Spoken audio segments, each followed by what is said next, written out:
Good evening. I, Vishwarupa Rath, welcome you all to the digital media platform of Uday India. Today's news headlines are as follows. India now has the fifth largest economy in the world after Britain. The International Monetary Fund's own projections show India surpassing the UK in terms of an annual basis this year, according to a tweet from Finance Minister Nirmala Sitharaman.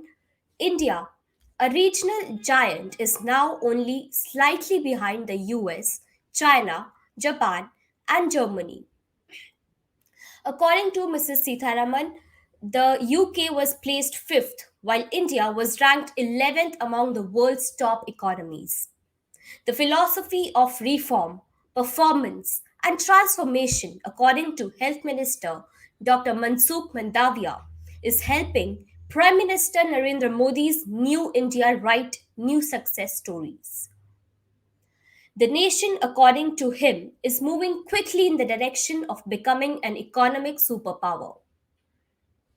According to Prime Minister Narendra Modi, the administration is ensuring that individuals who were overlooked because of their precarious financial situations are not forgotten.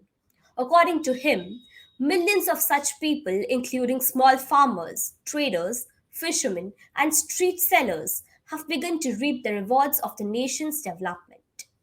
He was speaking following yesterday's groundbreaking ceremonies in Mangaluru for industrialization and mechanization projects totaling about 3,800 crore rupees. The projects, according to Prime Minister, would make it easier to live and find work, particularly in Karnataka.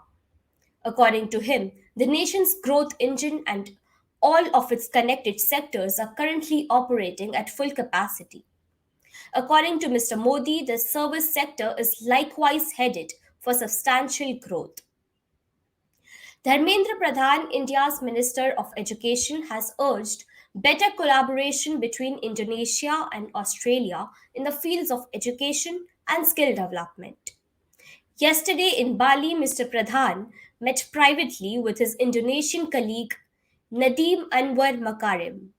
In addition to realizing the full potential of comprehensive strategic partnership between the two nations, the ministers had good conversations about significantly extending the academic and skill development ties.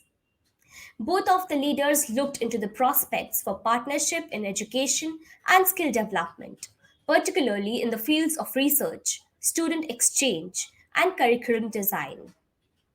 Additionally, Mr. Pradhan met separately with Dr. Anne Ali, Australia's Minister of Youth and Early Childhood Education. They had fruitful discussions regarding strengthening ties between the two countries in the areas of early childhood and schooling. India and Australia collaborate actively in higher education, research, and skill development, according to Mr. Pradhan. According to Chief Justice of India UU Lalit, the Supreme Court has resolved 1,293 unrelated cases in just 4 days. It concluded 440 transfer petitions and 106 regular cases. The Chief Justice of India was presenting the court's most recent disposition rate for the previous 4 days as provided to him by the Supreme Court Secretary General. The Chief Justice stated in a congratulatory letter from Bar Council of India that lawyers all over the nation should know that Supreme Court would attempt to dispose of as much as you are capable of bringing before the Supreme Court. SC Judge D.Y. Chandrachud, appointed Executive Chairman of NLSA, Dr. Justice D.Y. Chandrachud, a senior justice of the Supreme Court of India, has been proposed as the executive chairman of the National Legal Services Authority. Dr. Justice D.Y. Chandrachud, a senior justice of the Supreme Court of India, has been proposed as the executive chairman of National Legal Services Authority. Kiran Rijiju, the Minister of Law and Justice, tweeted his congratulations to Justice D.Y. Chandrachud. Justice D.Y. Chandrachud, who was born in 1959, was selected to serve as a judge on the Indian Supreme Court on May 13, 2016. He had been Chief Justice of the Allahabad High Court in the past. He received his LLB from Campus Law Center of Delhi University and went on to Harvard Law School in the United States to earn his LLM and doctorate in judicial sciences.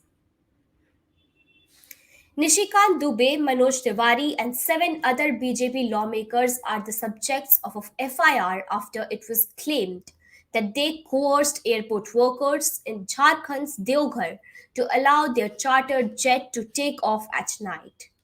Suman Anand, the airport's DSP, filed a complaint which led to the filing of the case against the BJP leaders.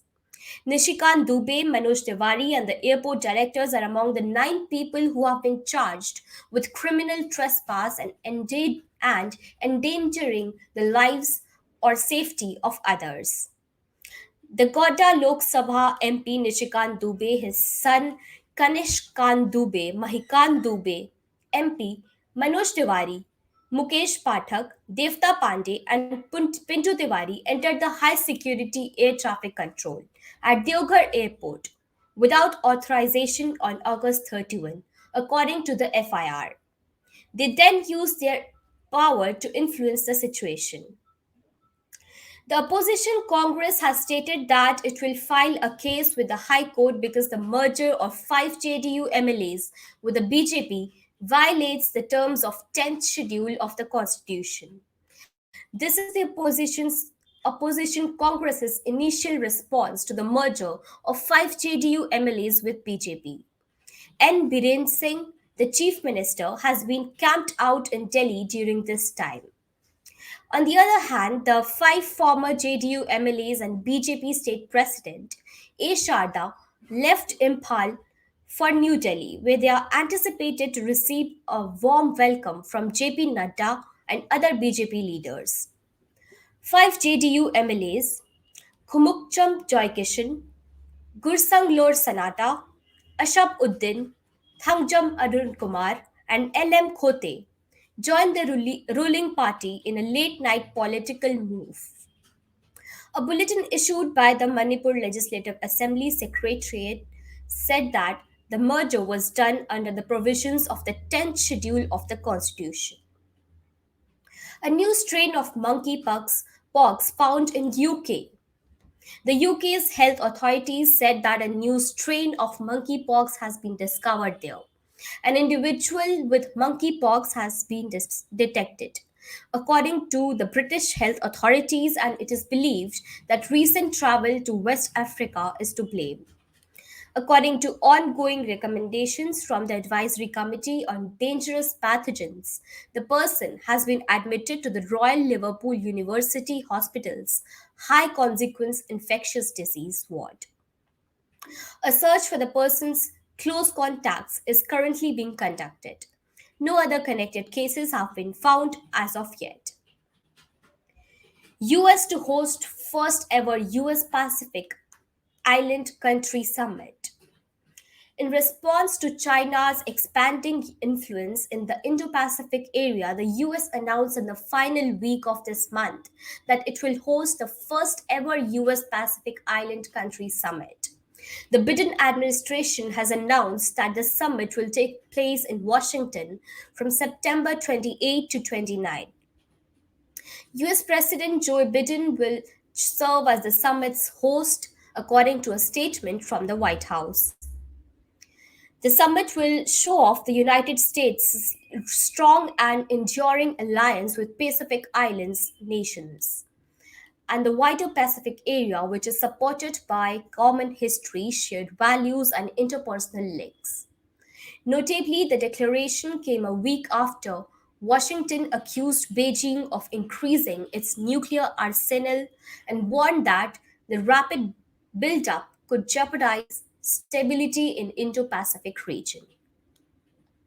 Gotabaya Rajapaksa, the former president of Sri Lanka, landed in Colombo late Friday night from Bangkok in the middle of July when demonstrators stormed the presidential palace, and an outpouring of rage over the nation's worst ever economic crisis, Rajapaksa left the island nation. According to agency sources, Mr. Rajapaksa was greeted by a number of ministers from the Sri Lankan administration. He then arrived to a government allocated house in his position as a former president after traveling in a motorcade that was strongly escorted by armed soldiers. The former president took a Singapore Airlines trip back to Sri Lanka. Since there are no direct flights between Bangkok and Colombo, he had to go from Thailand to Singapore to catch the aircraft. On July 14, Mr. Rajapaksa submitted his resignation from Singapore after taking a Sri Lanka Air Force plane from island nation of Sri Lanka to Maldives. At least 18 people were killed in an explosion at a packed mosque in western portion of Afghanistan on Friday, including a well-known preacher associated with Taliban. There were at least 21 injuries. The Guzargah Mosque in Herat's Friday midday prayers was where the explosion took place. Mujib ul Rahman Ansari, a well known imam who was well known throughout Afghanistan for his criticism of the nation's Western backed governments over the past 2 decades, was among the deceased. Ansari was thought to have ties to the Taliban. Zabihullah Mujahid, the top Taliban spokesman, confirmed his passing. According to Muhammad Dawood Mohammadi, a representative of Herat Ambulance Center, 18 bodies were carried by ambulance to Herat Hospital. No one has taken ownership of the explosion. US announced aid to Taiwan amid tensions with China. In a fresh effort to strengthen Taiwan's defense amid escalating tensions with Beijing, the United States announced on Friday a new 1.1 billion package of armaments for the island. The most recent US deal was made a month after House Speaker Nancy Pelosi made a defiant visit to the sovereign democracy, which prompted mainland China to unleash a military display that might have been a practice invasion. The deal includes the deal includes $355 for up to 60 sophisticated Harpoon missiles, which can sink approaching ships, and $665 for an early radar warning system to assist Taiwan in detecting incoming missiles. The package, according to a State Department spokeswoman who cleared the trade, was vital for Taiwan's security. Spokeswoman urged Beijing to engage in real discussion with Taiwan instead of continuing its economic, political, and military pressure against the island nation. CBDT issues refunds of over 1.14 lakh crore to more than 1.97 crore taxpayers. Central Board of Direct Taxes (CBDT) has issued refunds of over 1 lakh 14,000 crore rupees to more than 1 crore 97 lakh taxpayers between 1st April and 31st August this year. In a tweet, Income Tax India said the refunds of 61,252 crore rupees have been issued in over 1 crore 96 lakh cases, and corporate tax refunds of over 53,000 crore rupees have been issued in over 1 lakh 46,000 cases. NASA set to make second attempts to launch Artemis 1 rocket. NASA is set to make its second attempt to launch the Artemis 1 rocket today, September 3, 2022. It will be the first integrated test of NASA's SLS rocket, Orion spacecraft, and the ground system at the agency's Kennedy Space Center in Cape Canaveral, Florida at 2:17 p.m. Eastern Daylight Time.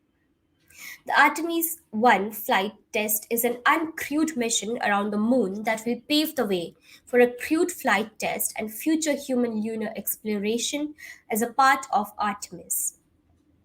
The launch will be the second attempt at the mission. after the initial launch attempt on August 29 had to be called off due to technical issues, including a problem with one of the rocket's four main engines. The weather during the launch is expected to be favorable, with a 60% chance that conditions with permit the launch to go through. This was it for today. Stay tuned for latest updates.